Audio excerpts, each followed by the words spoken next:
Big TV భక్తి సమాచారం WhatsApp ఛానల్లో జాయిన్ అవ్వండి. అన్ని విశేషాలు ఎప్పటికప్పుడు తెలుసుకోండి. కోట్లాది మంది భక్తులకు ఆరాధనీయమైన పుణ్యక్షేత్రం, అష్టాదశ శక్తిపీఠాల్లో ఒకటైన గొప్ప ఆలయం, సకల సంపదకు నిలయమైన కొల్హాపూర్ మహాలక్ష్మిని దర్శిస్తే ఐశ్వర్యం, మోక్షం లభిస్తాయని భక్తులు నమ్ముతారు. మహారాష్ట్రలో 7వ శక్తిపీఠమై కొలువైన మహాలక్ష్మి ఆలయ ప్రాశస్త్యం ఏమిటి? అంబాబాయిగా పిలుచుకునే ఆ అమ్మవారి విశిష్టత, విశేషాలు, క్షేత్ర వైభవం, స్థల పురాణం ఏమిటి?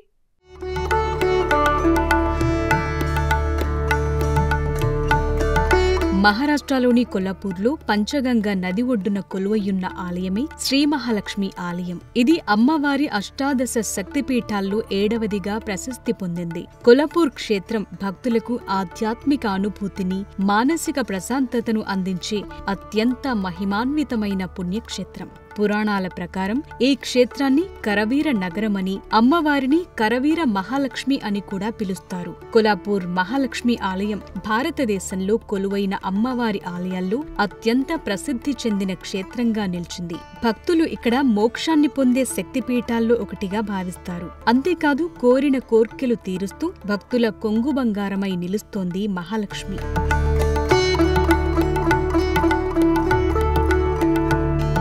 ఆ పరమశివునికి కాశీ ఎంత పవిత్రమైన క్షేత్రమో, శ్రీ మహాలక్ష్మికి కొల్లాపూర్ అంతే పవిత్రమైన క్షేత్రం. అమ్మవారు ఈ స్థలాన్ని ఎన్నటికీ విడిచిపెట్టారని ప్రతీతి.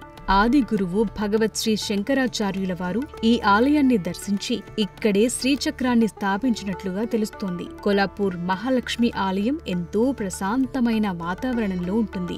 గర్భగుడిలోని అమ్మవారి విగ్రహం సుమారు 3 అడుగుల ఎత్తుంటుంది. ఈ దేవతామూర్తి రత్నాలతో చెక్కబడినట్లుగా, స్వయంభుగా వెలిసినట్లుగా భక్తులు భావిస్తారు. ఈ శక్తిపీఠంలో అమ్మవారు 4 చేతులతో కూర్చుని ఉన్న భంగిమలో దర్శనమిస్తారు. ఈ చేతుల్లో ఆమె మాతలింగ ఫలం, గద, డాలు, పానపాత్రలను ధరించి ఉంటుంది. విగ్రహం వెనుక అమ్మవారి వాహనం సింహం ఉంటుంది.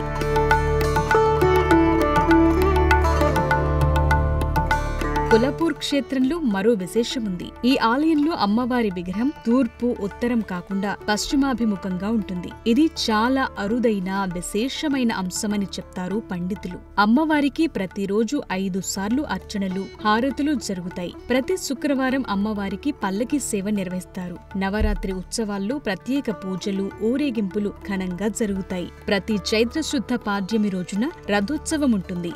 ఇతర ఉపాలయాలు, దత్తాత్రేయుని ఆలయం, భవానీ మండపం ఉన్నాయి. ఈ ఆలయం స్థల పురాణం ప్రకారం పూర్వం ఈ ప్రాంతాన్ని కులహాసురుడు అనే రాక్షసుడు పీడించేవాడు. ఆ రాక్షసుణ్ణి సంహరించడానికి మహాలక్ష్మి అమ్మవారు ఇక్కడ అవతరించారు. రాక్షసుణ్ణి సంహరించడానికి ముందు అతను అమ్మవారిని తన పేరు మీదుగా ఈ ప్రాంతానికి పేరు పెట్టుకోమని కోరగా అమ్మవారు అంగీకరించారు. అందుకే ఈ ప్రాంతం కొల్లాపూర్గా ప్రసిద్ధి చెందిందని చెప్తారు.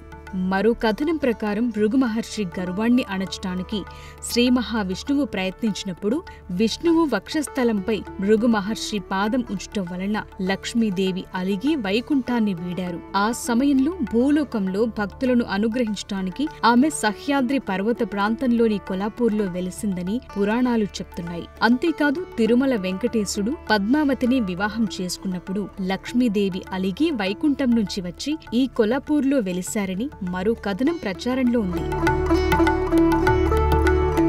ప్రతి సంవత్సరం మార్చి 21, సెప్టెంబర్ 21 తేదీల చుట్టూ ఉన్న 3 రోజుల్లో సూర్యకిరణాలు నేరుగా పశ్చిమాభిముఖంగా ఉన్న అమ్మవారి ముఖంపై ప్రసరిస్తాయి. ఈ దృశ్యాన్ని తిలకించడానికి భక్తులు పెద్ద సంఖ్యలో తరలివస్తారు. ఈ కిరణాలు అమ్మవారి దేవతామూర్తిని మరింత ప్రకాశవంతంగా చేస్తాయి. పురాతన దేవాలయ వాస్తుశిల్పుల ఇంజనీరింగ్ నైపుణ్యాన్ని ఈ అద్భుత దృశ్యం తెలియచేస్తుంది. ఈ దృశ్యాన్ని చూసేందుకు భక్తులు వేలాదిగా తరలివస్తారు. ఈ ఆలయాన్ని 7వ శతాబ్దంలో చాళుక్యరాజు కరణ్దేవ్ నిర్మించినట్లుగా చారిత్రక ఆధారాల ద్వారా తెలుస్తోంది. ఆ తరువాత యాదవులు, శిలాహారుల వంటి రాజులు ఆలయ విస్తరణకు కృషి చేశారు. ఈ ఆలయం హేమడ్ పంతు వాస్తు శిల్ప శైలిలో అద్భుతమైన శిల్పకళా నైపుణ్యంతో నిర్మించారు. కొల్హాపూర్ మహాలక్ష్మి ఆలయం కేవలం ఓ పుణ్యక్షేత్రంగానే కాకుండా చరిత్ర, శిల్పకళతో పాటు అపారమైన ఆధ్యాత్మిక వైభవంతో అలరారుతోంది. కేవలం మహారాష్ట్ర ప్రజలకే కాదు, కొల్హాపూర్ మహాలక్ష్మి ఆలయం అత్యంత పవిత్రమైన యాత్రాస్థలం. ఈ ఆలయాన్ని దర్శిస్తే 7 జన్మల పాపాలు తొలగి అష్టలక్ష్ముల అనుగ్రహం లభిస్తుందని భక్తులు విశ్వసిస్తారు.